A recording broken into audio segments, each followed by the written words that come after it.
Recoudre le cœur des villages.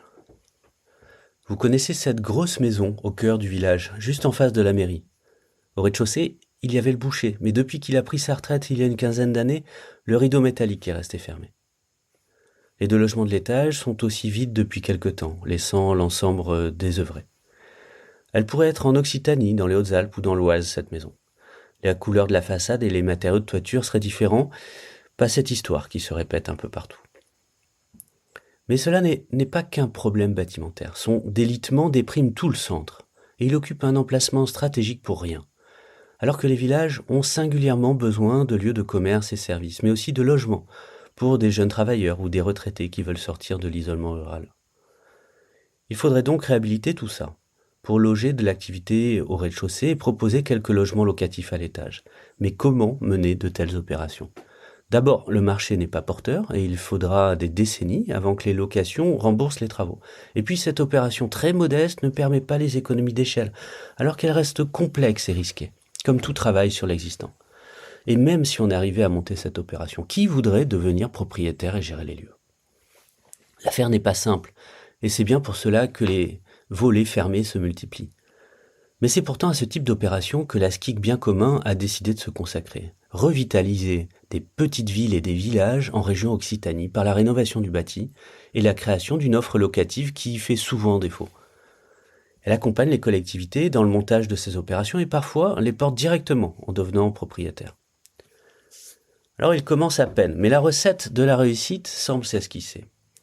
D'abord se spécialiser dans cet exercice pas simple de la rénovation du bâti de cœur de bourg, qui nécessite des compétences techniques et programmatiques pointues et une parfaite connaissance des lieux et des acteurs. Ensuite, assumer le fait que ces opérations sont nécessairement déficitaires. En s'insérant dans les programmes de revitalisation de l'État, en tissant des liens avec des financeurs et en assumant les conséquences en termes d'organisation. Les collectivités qui bénéficient du travail de bien commun sont aussi autour de table de la SCIC. Elles sont donc bénéficiaires et actionnaires. C'est un nouvel exemple de ces tiers acteurs qui se faufilent entre le public et le privé pour répondre à des besoins non couverts par les organisations existantes. Mais difficile de passer à l'échelle un modèle local, fondé sur la détermination de son équipe, des compétences pointues et une dynamique d'acteurs favorables. Alors il va falloir continuer à suivre la suite de cette aventure pour comprendre leur modèle et le faire essaimer, partout. Cette semaine, Magali Pascal, une des cofondatrices de Bien Commun, nous raconte le début de cette belle aventure. Je suis Sylvain Grisot, urbaniste fondateur de Dixit.net. Bienvenue sur notre podcast et bonne écoute. Une ville en pleine expansion. Les transitions à mener s'accumulent, l'énergie, l'agriculture, les mobilités. Monsieur l'administrateur délégué, vous êtes chargé de l'attribution et de la répartition des logements. Comment la situation se présente-t-elle ? C'est une contribution au débat sur l'artificialisation des sols et les questions d'étalement urbain. On a privilégié la machine, la matière et l'énergie par rapport à l'être humain. C'est pour ça qu'on ne recycle pas bien les téléphones. And perhaps the defining trend of the 21st century is population growth. On a une responsabilité sur l'épuisement des ressources et une responsabilité sur la perte de biodiversité. Chaque échec va permettre la prochaine fois de faire mieux et chaque échec est autant instructif qu'un succès. Des projets d'urbanisme qui sont indispensables du fait d'une circulation toujours plus intense. Ce plan est un plan que le public nantais peut venir voir. Il s'agit du plan de sauvegarde dedans. Si on est une grande part du problème, on est forcément une grande part de la solution. On va peut-être couler moins de béton et miser plus sur l'intelligence et finalement changer de matière grise.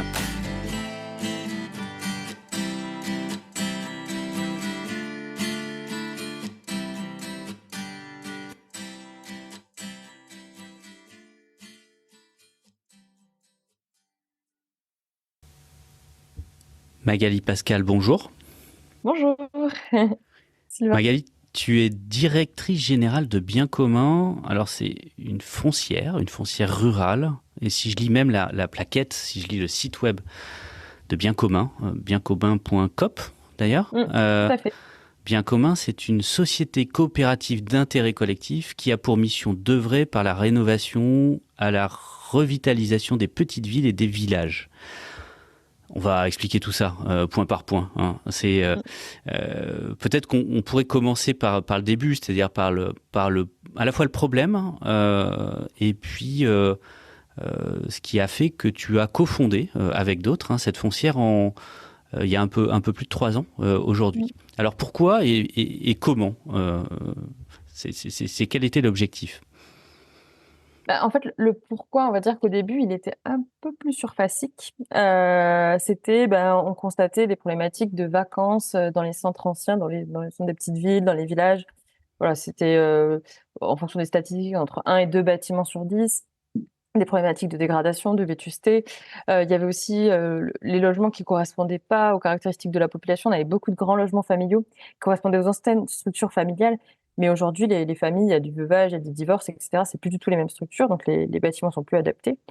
On constatait aussi qu'il n'y avait pas d'opérateurs immobiliers qui portaient les opérations immobilières, alors que pourtant il y avait un besoin énorme. Et puis qu'il fallait aller vers la rénovation, mais que finalement, il ne se passait pas grand-chose dans ces centres anciens en termes de projets de revitalisation, de réhabilitation, à part ceux portés par des communes et quelques bailleurs sociaux. Donc, c'est un peu de ça qu'est né le constat en fait, de bien commun. Constat qui a été quand même bien approfondi depuis, parce qu'on a vraiment fait des études, des recherches.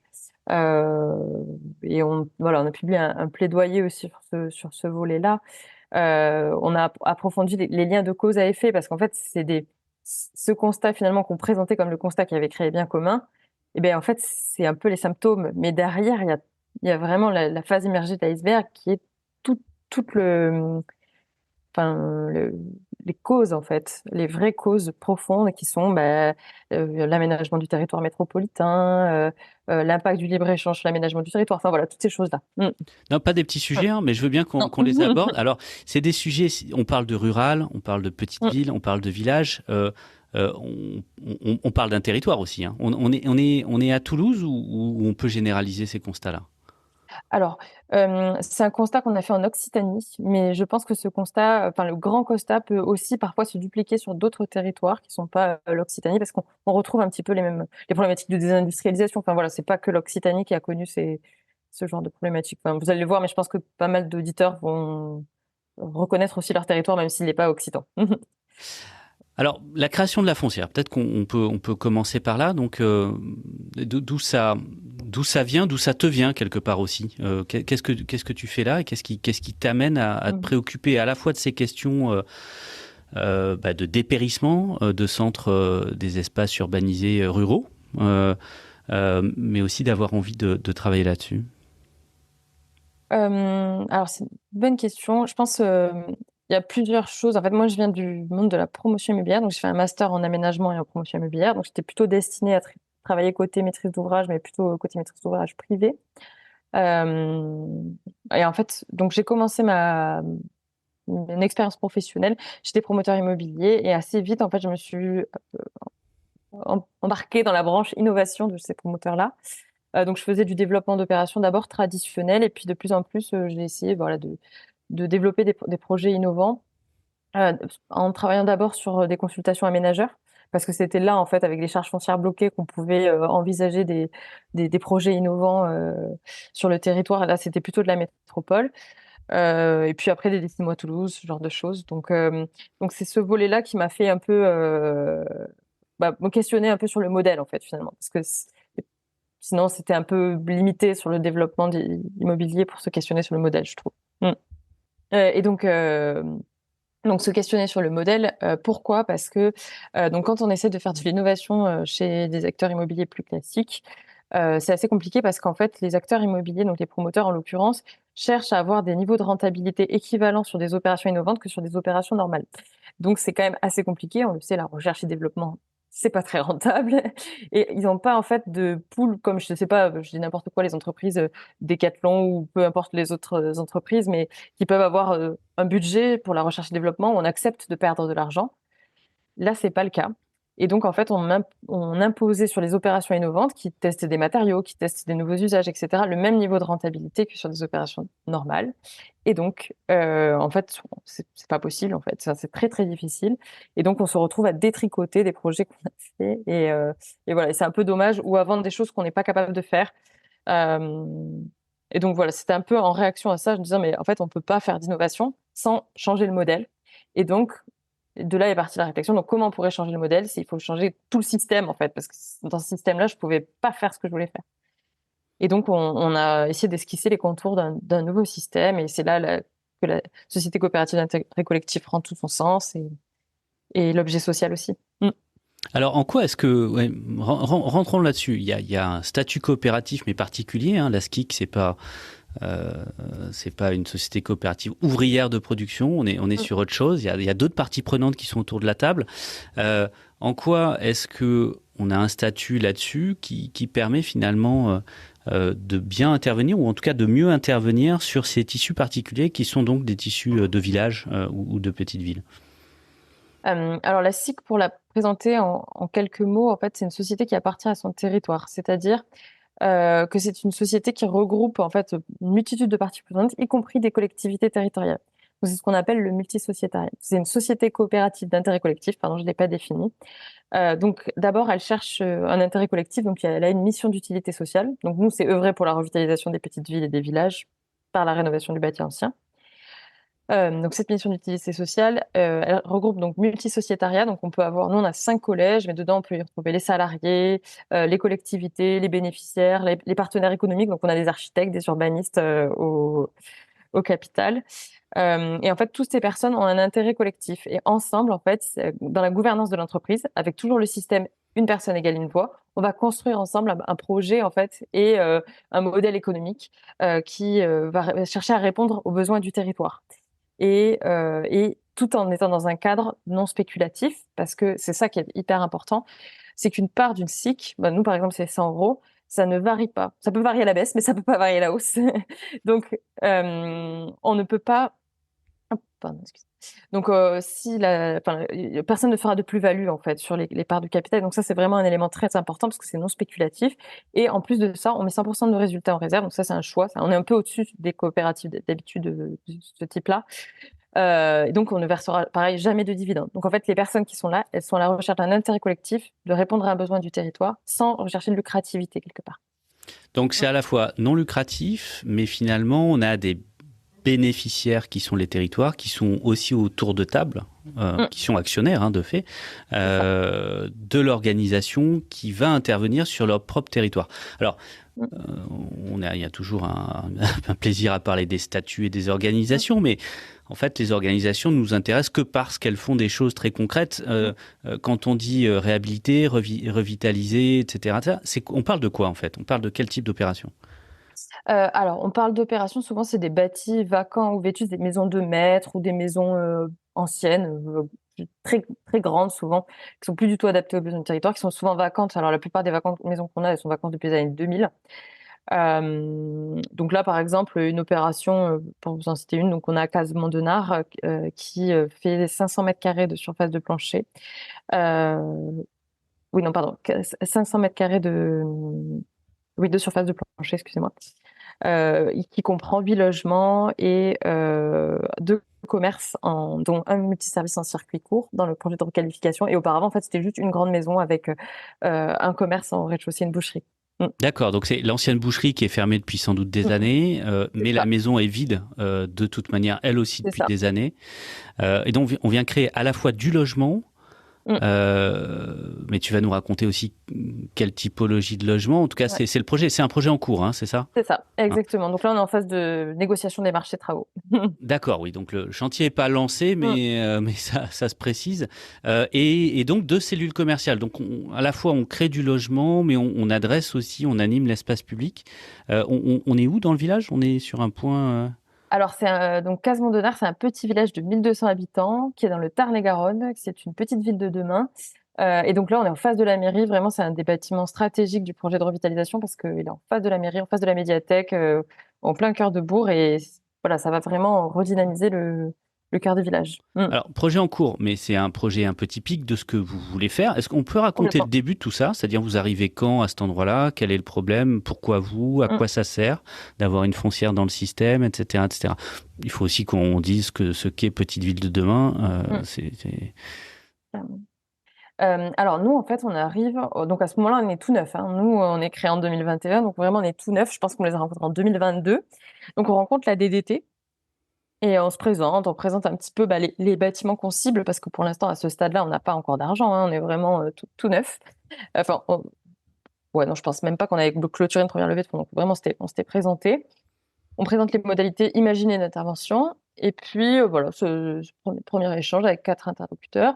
Puis finalement, un mois après, ils nous rappellent en disant, écoutez, nous, on a un maire qui est très motivé, qui a un beau projet de revitalisation, mais qui n'a pas les moyens de le porter parce qu'en fait, il a déjà fait plusieurs opérations sur 5 communes.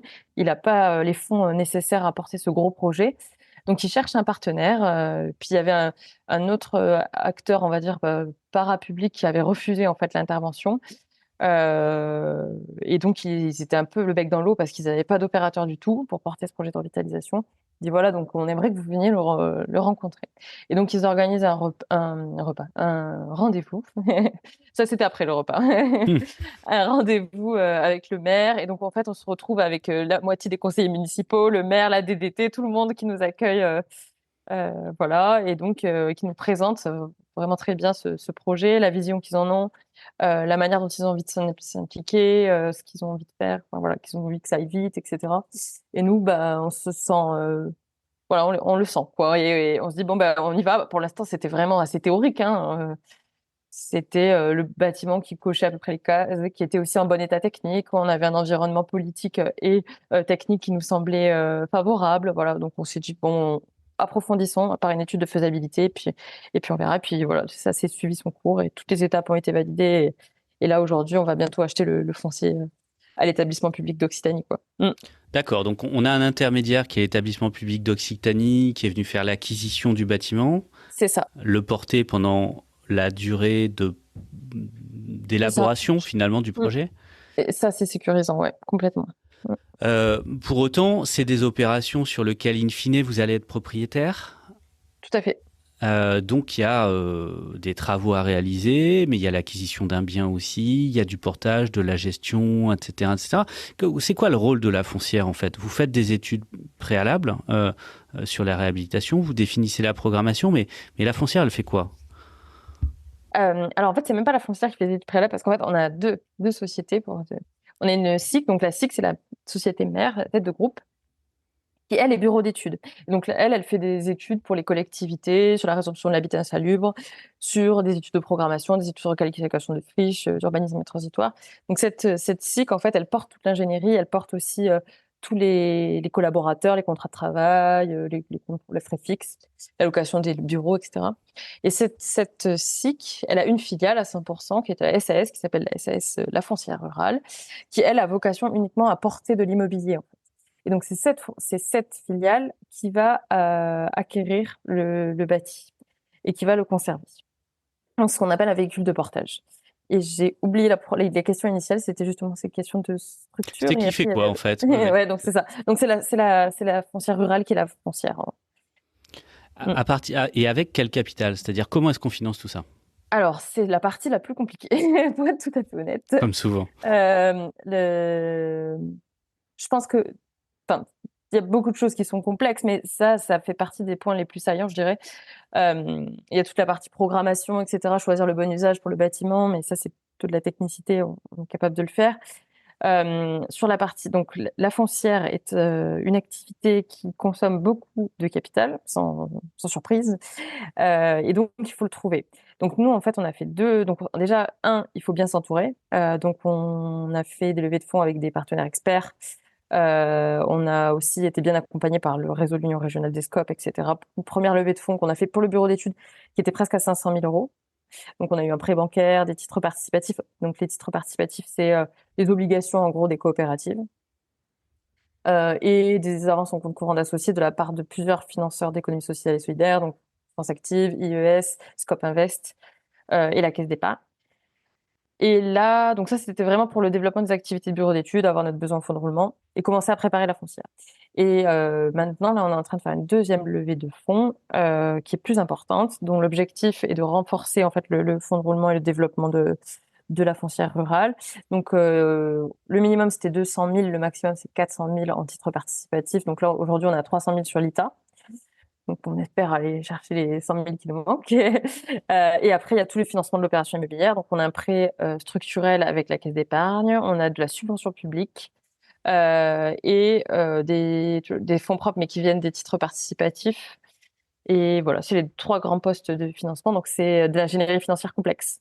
Oui, c'est ça, parce qu'il faut agréger des acteurs, des financements, parce que la foncière, in fine, immobilise du capital qui a un coût.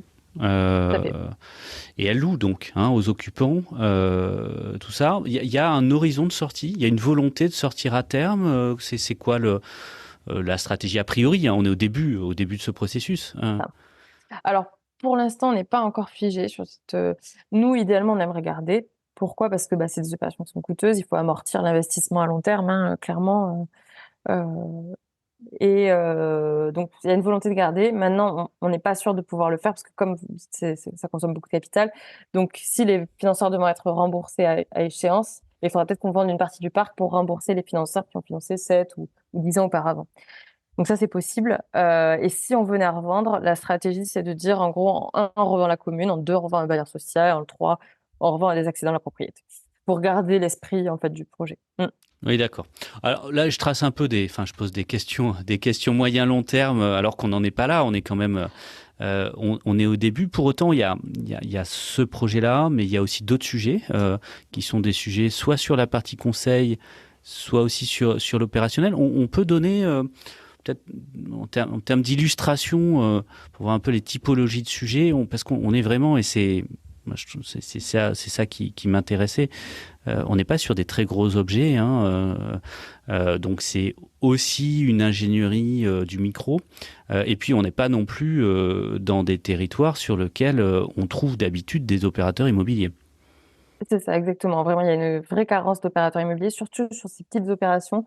Donc la plupart de nos opérations, elles sont en dessous de 10 logements en milieu rural. Donc voilà, clairement, ça n'intéresse pas grand monde à part nous.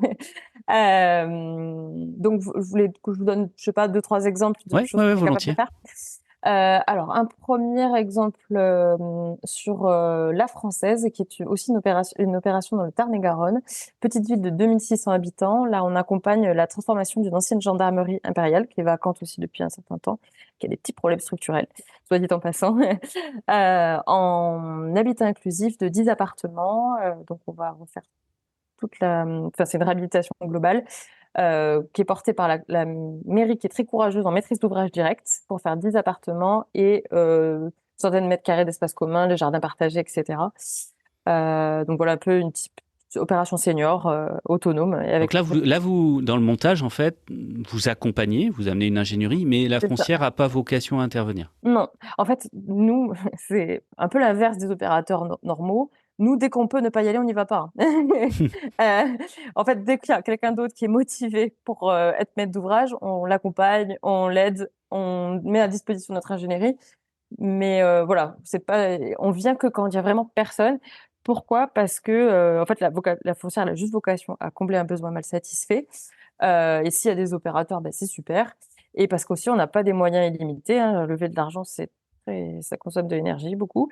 Donc, on va vraiment faire des frappes chirurgicales, comme on peut dire. Ok, non, mais c'est intéressant. C'est à un moment, on a besoin de la foncière dans certains cas, mais pour autant, c'est pas une fin en soi. Il y a d'autres exemples. Ouais, dès que les collectivités veulent porter les opérations, nous, on y va banco. Oui, bien sûr, il y a d'autres exemples. Un projet aussi intéressant qu'on mène à Saint-Girons, dans le Pays Basque.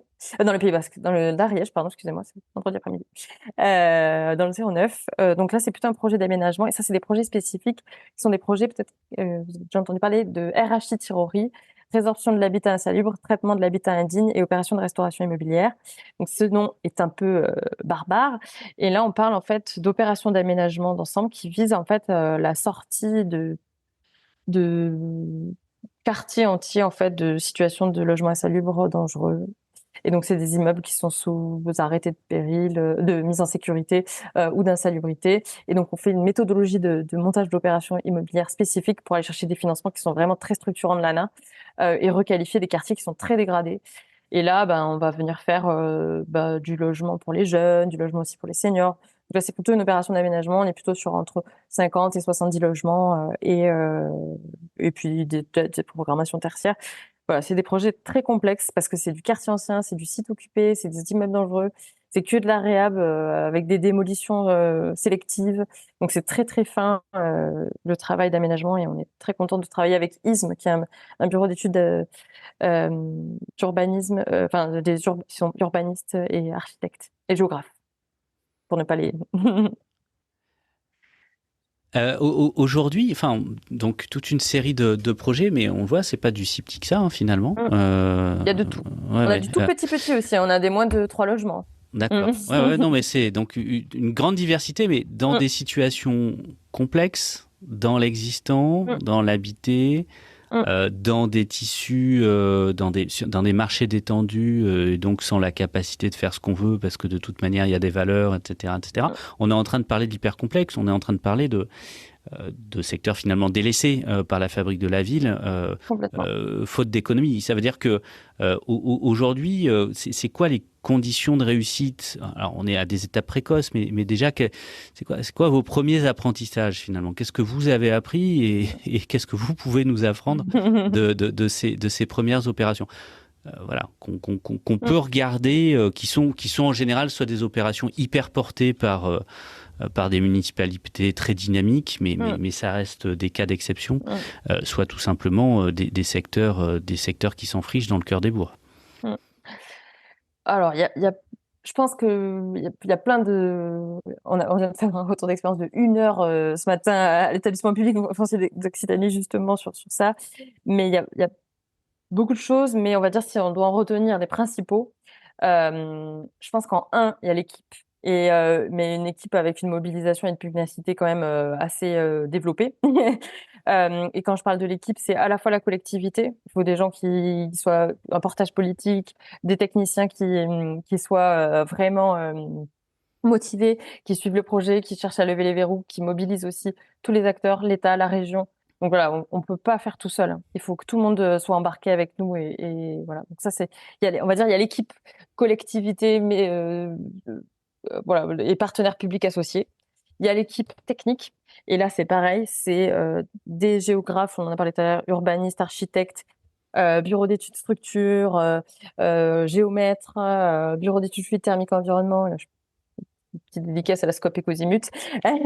C'est des gens, en fait, et nous, en tant qu'AMO ou d'autres AMO, mais des gens qui sont spécialistes du bâti ancien, qui ont cette expertise, qui savent l'appréhender, qui savent aussi les diagnostics à réaliser en amont. Donc, je pense qu'il y a vraiment l'équipe, on va dire, technique, parce qu'on peut pas faire du neuf dans l'ancien. C'est vraiment, c'est de la dentelle, et on peut pas avoir une approche où on arrive, on fait table rase et puis on recommence, quoi.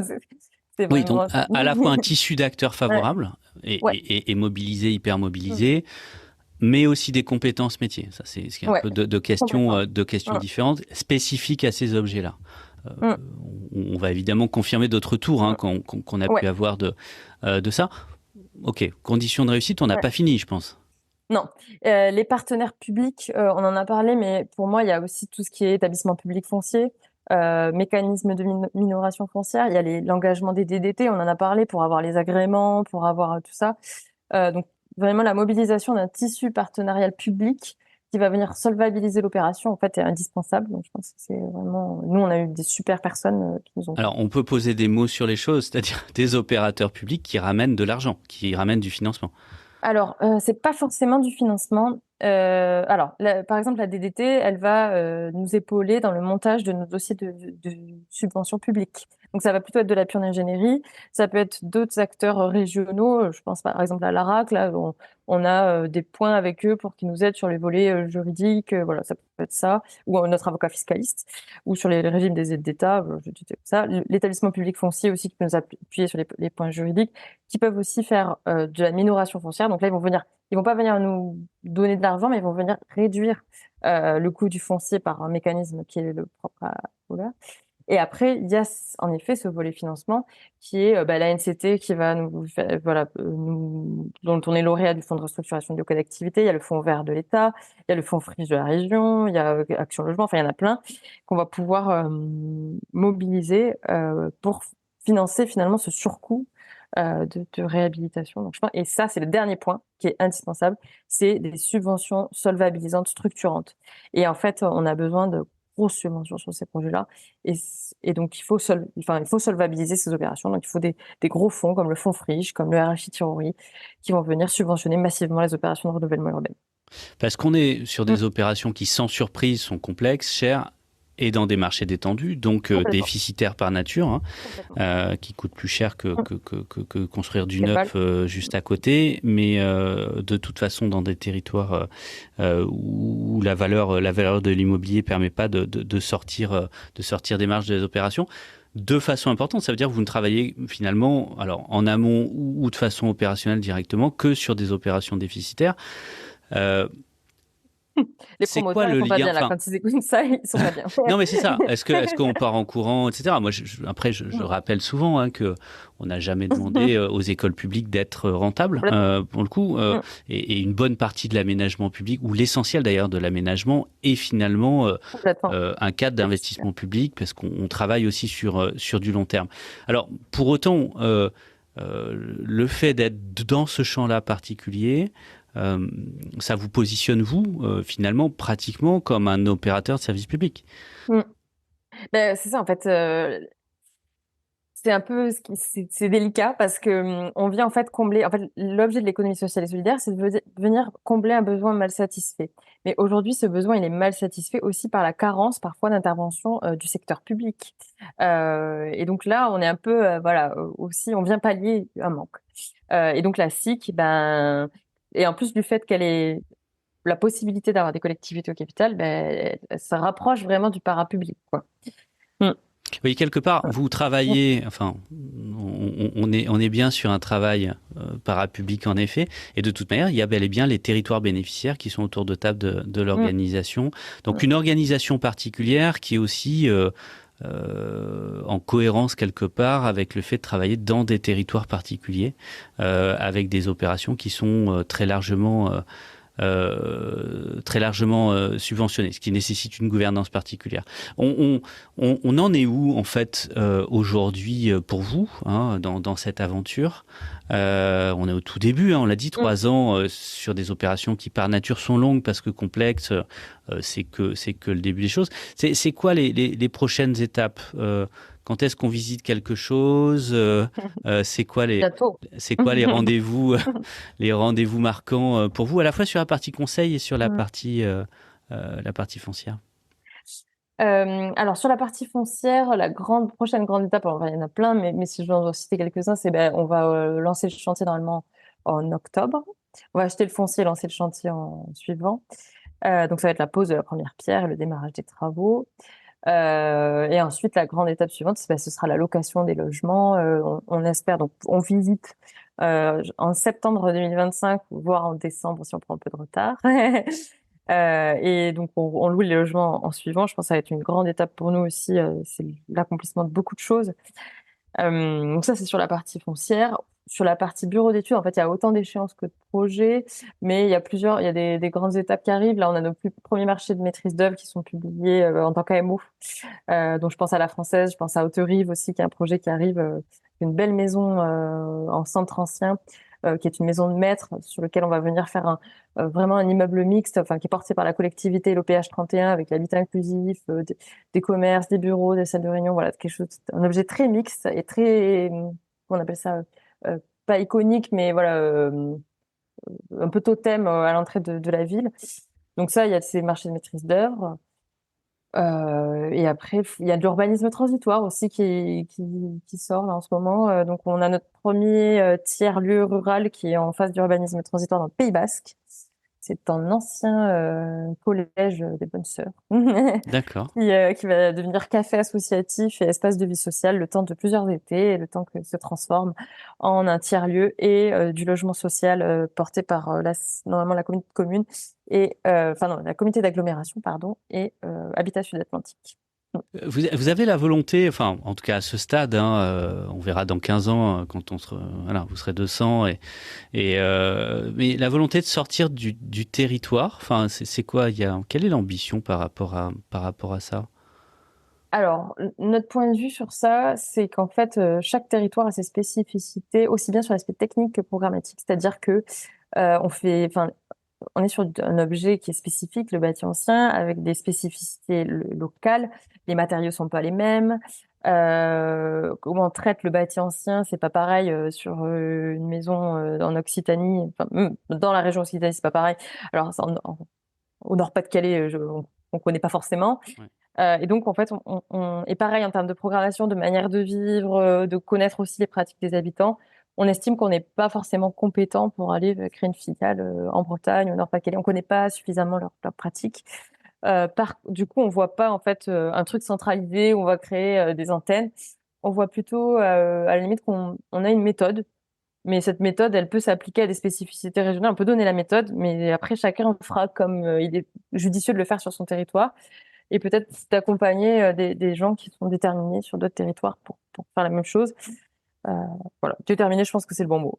Oui, il faut un petit peu de mobilisation pour s'attaquer à ces projets-là. Et donc j'entends, enfin vous comme d'autres, plutôt dans une stratégie d'essaimage que de croissance.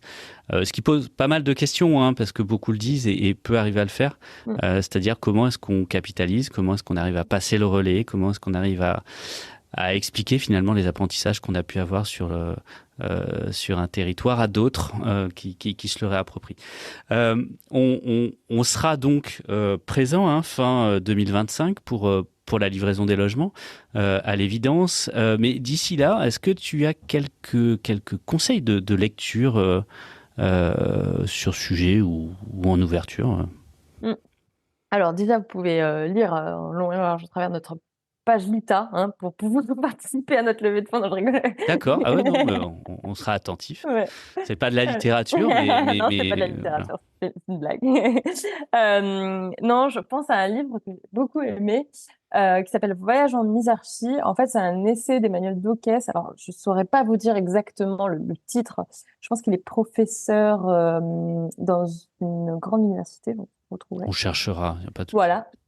Et en fait, il a écrit un essai où en fait, il réinvente. Donc, c'est lui-même qui se perd en fait dans un monde imaginaire où il y a complètement une autre forme de société qui a tout un autre modèle par exemple, sur la propriété privée, sur la propriété des entreprises qui ressemblent beaucoup à des coopératives d'ailleurs, sur l'argent, sur voilà, le régime social, etc. Et en fait, sous la forme d'un roman, il propose tout un autre format de société en montrant qu'en fait, finalement, ce qu'on a, en fait, c'est une construction sociale aussi et qu'il est possible d'envisager d'autres choses. C'est juste qu'on ne les a pas encore vues.